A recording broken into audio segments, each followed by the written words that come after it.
Acércate a Él. Una cita que cambiará tu vida para siempre. Audiolibro de John Bevere. Capítulo 2. La búsqueda de Dios. El Señor dijo: Te estimé más que a mí mismo.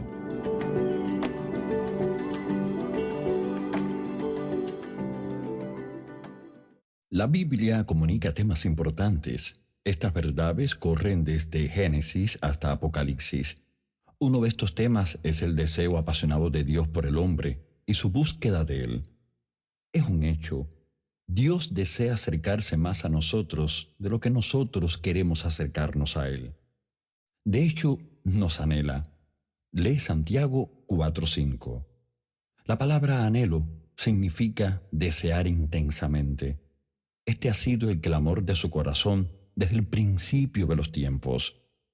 Después de que Adán pecó, las primeras palabras de Dios no fueron una declaración de juicio, sino más bien: Adán, ¿dónde estás? Puedes escuchar el sincero clamor de su corazón al decir: ¿por qué te estás escondiendo de mí? Vamos a rastrear su anhelo por nosotros a lo largo del curso de esta historia. El tataranieto de Adán. El tataranieto de Adán se llamaba Enoc. Creo que llegó el día en que Enoc fue a ver a Adán y le pidió que le contara acerca del tiempo cuando estaba en el huerto. Él quería saber cómo era caminar en realidad con el Dios viviente. Quizá te preguntes, ¿cómo pudo Enoc hablar con su tatarabuelo? La respuesta es que cuando uno llega a vivir 930 años, es seguro que va a conocer a sus tataranietos. Adán solo tenía 622 años cuando nació Enoc. Matemáticamente, la Biblia nos dice que Adán tenía 687 años cuando se le acercó a Enoc a la edad de 65 años. Esto se deduce por el relato de Génesis que dice que Enoc caminó con Dios 300 años al haber vivido 365 años. Y caminó Enoc con Dios después que engendró a Matusalén 300 años y engendró hijos e hijas. Y fueron todos los días de Enoc 365 años. Génesis 5, 22 y 23. Por lo tanto, es probable que a los 65 años todo cambió para Enoc, cuando extrajo la bendición y el clamor del corazón de los labios del patriarca Adán. Solo lo estoy imaginando. No tengo escritos que respalden esto, que le tomó años a Enoc reunir el valor para ir con su renombrado ancestro y preguntar sobre el huerto, porque Adán no estaba dispuesto a hablar de ello. Todos los descendientes de Adán lo sabían, y es más que probable que le hayan advertido a Enoc desde joven que no hablara de ello con Adán. Los escritos históricos judíos hablan de la depresión que sufrió Adán después de haber sido expulsado del huerto. El peso era casi insoportable.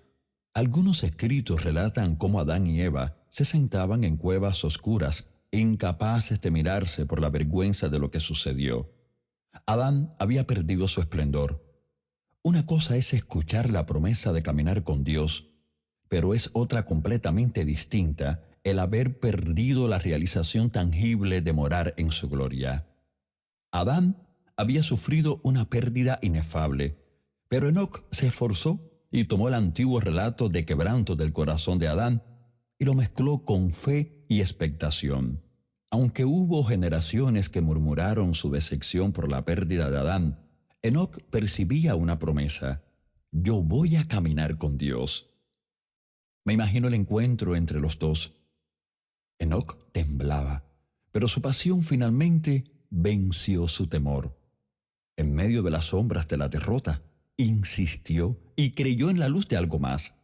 Para él, la historia de Adán era más que un cuento de fracaso, pues era la revelación del máximo deseo de Dios de caminar con el hombre. Me imagino que Adán captó una muestra del fuego de Enoc al transferir la bendición distante encontrada en el recuerdo de su vida en el huerto del paraíso. Adán lloró al ir relatando su historia descorazonadora. Enoc, caminé con él en su gloria. El creador del universo, el hacedor de todo lo que ves, caminaba a mi lado. Compartimos la íntima sabiduría de su plan maestro, la manera en que colocó y arregló las estrellas del universo con sus dedos. Esos mismos dedos me crearon y sostuvieron mi mano. Llamaba a cada estrella por nombre y las estableció como señales para la navegación y las estaciones.